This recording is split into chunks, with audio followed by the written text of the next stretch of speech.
할렐루야, 2022년 1월 20일 새로운 하루가 시작되는 목요일 아침입니다. 하나님의 시선이 머무는 곳에 우리의 마음이 있기를 소원합니다. 오늘 우리에게 준 하나님 말씀은 요한복음서 6장 30절에서 40절까지 말씀입니다. 이 말씀 같이 보시겠습니다. 그들은 다시 물었다. 우리에게 무슨 표징을 행하셔서 우리로 하여금 보고 당신을 믿게 하시겠습니까? 당신이 하시는 일이 무엇입니까? 그는 하늘에서 빵을 내려서 그들에게 먹게 하게 하셨다 한 성경 말씀대로 우리 조상들은 광야에서 만나를 먹었습니다. 예수께서 그들에게 대답하셨다. 내가 진정으로 너에게 말한다. 하늘에서 너희에게 빵을 내려다 주신 이는 모세가 아니다. 하늘에서 참빵을 너희에게 주시는 분은 내 아버지시다. 하나님의 빵은 하늘에서 내려와 세상에 생명을 주는 것이다. 그들이 예수께 말하였다. 주님, 그 빵을 언제나 우리에게 주십시오. 예수께서 그들에게 말씀하셨다. 내가 생명의 빵이다.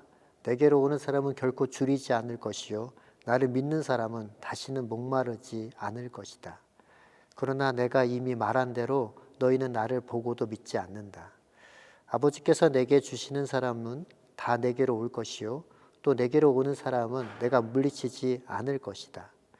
그것은 내가 내 뜻을 행하려고 하늘에서 내려온 것이 아니라 나를 보내신 분의 뜻을 행하려고 왔기 때문이다. 나를 보내신 분의 뜻은 내게 주신 사람을 내가 한 사람도 잃어버리지 않고 마지막 날에 모두 살리는 일이다. 또한 아들을 보고 그를 믿는 사람은 누구든지 영생을 얻게 하시는 것이 내 아버지의 뜻이다. 나는 마지막 날에 그들을 살릴 것이다. 사랑하는 성도 여러분, 오늘 본문의 말씀은 오병이어 사건을 경험한 사람들이 다시 예수님을 만나서 대화하는 장면으로 시작하고 있습니다. 오병이어 사건은 여러분 잘 아시는 것처럼 보리떡 5개와 물고기 2마리로 장정만 5천 명 먹고도 12광주리가 남은 사건이지요.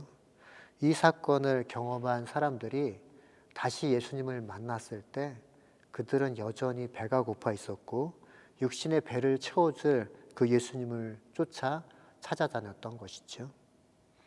그래서 오늘의 대화의 주제 또한 떡입니다. 빵이지요. 예수님을 보려고 몰려오던 이들은 대부분 다 가난한 사람들이었습니다. 하루 한 끼 식사 먹기에도 사실 쉽지 않았던 가난한 자들. 그들의 삶이 참 피폐하고 힘들었던 시간들이었죠. 이들에게 예수님이 내리셨던 이 음식에 대한 기적은 이들에게 모든 것을 다 버려두고 따를 만큼 정말 중요하고도 절대적인 어떠한 욕구를 채우는 부분이었던 것입니다. 이런 절박한 사람들을 이용해서 자기의 욕심을 채우는 세상 사람들과 달리 예수님은 떡이 아닌 다른 것을 볼 수 있도록 말씀하고 계시는데요. 30절 말씀을 다시 한번 보겠습니다. 그들은 다시 물었다. 우리에게 무슨 표징을 행하셔서 우리로 하여금 보고 당신을 믿게 하시겠습니까? 당신이 하시는 일이 무엇입니까? 예수님의 의도한 대로 그들은 드디어 떡이 아니라 다른 주제에 대해서 관심을 갖기 시작하고 대화하기 시작하는데요. 이것은 놀라운 변화인 것입니다. 우리는 요한복음 4장을 통해서도 수가성의 여인 또한 이러한 변화들을 경험했던 걸 계속 보셨는데요. 수가성의 여인이 예수님한테 내가 목마르지도 않을 그 물기르러 오지도 않을 그 물을 달라고 하잖아요. 그러면서 예수님은 그 여인의 비밀을 알고 그것을 지적해 주시죠. 이 여인은 그 질문의 내용이 바뀌어서 예배하는 장소에 대한 질문으로 바뀌게 되는 것입니다. 마찬가지로 오늘 군중들의 많은 무리들의 관심사가 떡에서 떠나 빵에서 떠나 구약의 사건과 연결해서 이들이 고백하고 이야기하고 있는데요. 31절 말씀 다시 한번 보겠습니다. 그는 하늘에서 빵을 내려서 그들에게 먹게 하셨다 한 성경 말씀대로 우리의 조상들은 광야에서 만나를 먹었습니다. 만나 사건은 출애굽기 16장에 나오는 사건인데요. 너무나도 잘 알고 있는 이 말씀, 이 사건은 예수님을 통해서 그들이 출애굽에서 만난 그 만나를 떠오르게 했던 건데요. 이들의 생각이 점점 전환되고 있는 것을 보게 됩니다. 군중들은 오병이어의 사건을 통해서 출애굽에서 만나 내리신 그 사건하고 연결해서 살펴보고 그것이 일치되고 있음을 스스로 고백하고 있는 것인데요. 다시 말씀드려서 출애굽 시대에 만나를 주신 하나님과 오병이어의 기적을 일으켜셨던 그 예수님이 동일한 분임을 이들의 입술을 통해서 고백하고 있는 것입니다.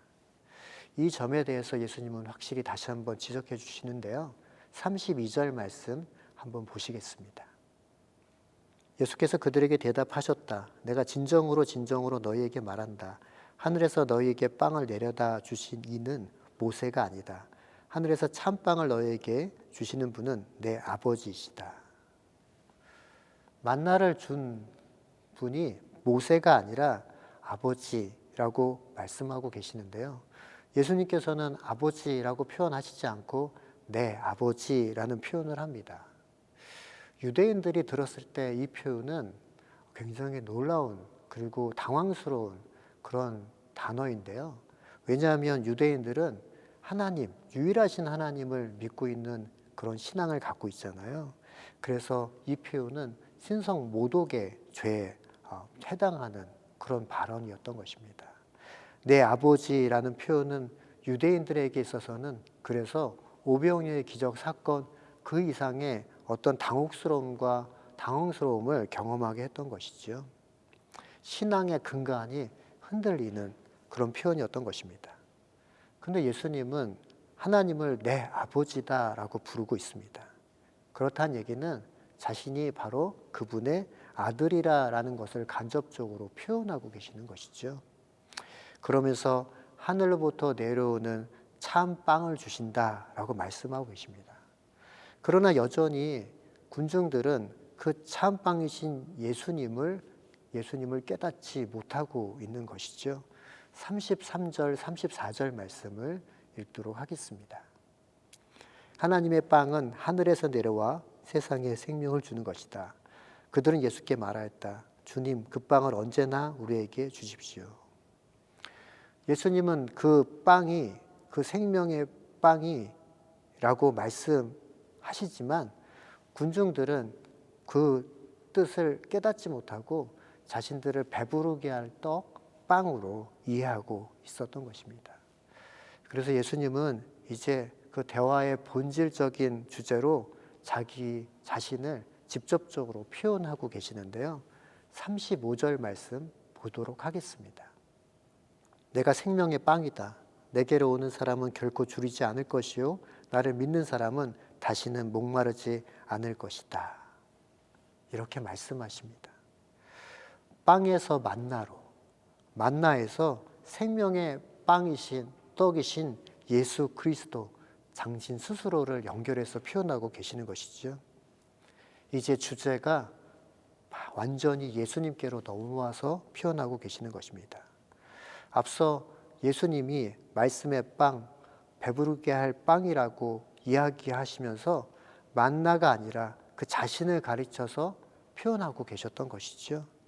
사람이 생각이 모두 다 먹을 것, 그 빵에 있었는데 그들의 생각이 예수님의 생각으로 가득 찰 수 있도록 만들고 계시는 것이었습니다. 사랑하는 성도 여러분, 우리의 신앙은 우리의 생각이 바로 예수님으로 가득 차는 것입니다. 예수님께서는 그 당시 수많은 무리들이 머릿속에 가득 차 있던 그 음식의 문제, 먹고 사는 문제, 그것이 자기 안에 꽉 사로잡혀 있었기에 그것을 비워 근본적이고 본질적인 영역을 이끌어내고 계시는 건데요. 채우는 것보다 중요한 건 비우는 것이죠. 비우지 않고 채우고자 할 때 두 마음을 가지고 있으면 결국 아무것도 얻지 못하는 상태가 되는 것입니다. 야고보서 1장 7절 8절 말씀에도 그 표현이 되어 있는데요. 이 말씀도 찾아서 한번 보겠습니다.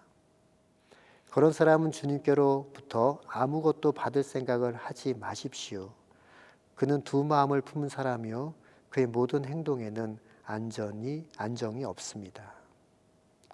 오늘 말씀을 통해서 수많은 무리들이 육의 양식, 그것을 생각하고 그것에 사로잡혀 있다가 예수님을 만나서 그 생각을 포기하고 나니 절대적인 양식, 영의 양식을 이해할 수 있게 되는 것이죠.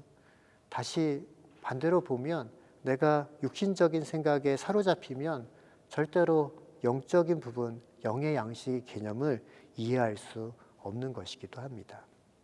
예수님은 사람들의 관심이 자기에게로 돌려진 상태에서 진짜 중요한 이야기들을 펼쳐서 이야기하고 계시는데요.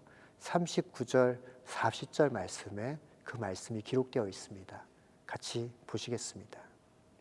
나를 보내신 분의 뜻은 내게 주신 사람을 내가 한 사람도 잃어버리지 않고 마지막 날에 모두 살리는 일이다.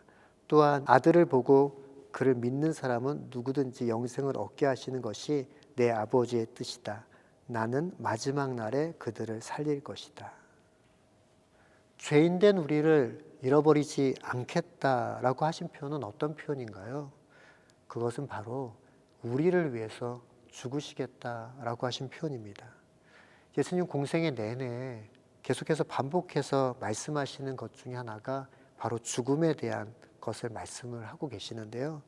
한 알의 씨앗이 땅에 떨어져 썩지 않으면, 밀알이 되지 않으면 다시 열매를 맺을 수 없다라는 표현을 하시죠. 죽어야 산다, 거듭 태어날 수 있다라고 말씀하시는 것입니다. 이런 말씀을 언급하시는 것은 예수님 자신이 우리를 위해서 하나의 밀알이 되어주시겠다라는 의지의 표현이기도 합니다. 사랑하는 성도 여러분, 우리는 예수 믿는 하나님의 사람들입니다. 그렇다는 것은 바로 우리의 관심이 어디냐 하면 예수님의 마음, 하나님의 마음에 있는 것이고 예수님처럼 하겠다라는 것입니다. 우리 기도가 어디를 향해 있어야 하냐면 먹을 것, 쓸 것, 입을 것에 있는 것이 아니라 하나님의 나라와 의를 구하는 것에 있어야 하는 것이지요. 표적과 기사와 문제 해결받는 데 우리 관심이 있는 것이 아니라 하나님 아버지의 마음이 있는 곳에 우리의 마음이 있기를 소원하고 하나님의 시선이 머무는 곳에 우리의 손과 발이 있기를 소원하는 그런 하루가 되시길 예수님의 이름으로 축원합니다. 기도하겠습니다. 하나님, 이 시간 말씀을 통해서 다시 한번 교훈하여 주시니 감사합니다. 이 땅 가운데 우리가 살아가는 것은 바로 하나님께서 원하시는 그 삶을 살아가는 삶임을 다시 한번 고백하게 하시고 깨닫게 하시니 감사합니다. 우리가 있는 곳에서 지금 영광을 올려드리며 이 땅 가운데서 하나님 기뻐하시는 영혼 구원하는 일에 하나의 밀알이 되어 썩어서 하나님께 영광 올려드리고 열매 맺어 올려드릴 수 있는 하나님의 사람들 우리 모두가 될 수 있도록 주님 역사하여 주시옵소서. 그렇게 하실 하나님의 이름을 찬양하며 사랑 많으신 예수 그리스도의 이름으로 감사하며 기도드립니다. 아멘.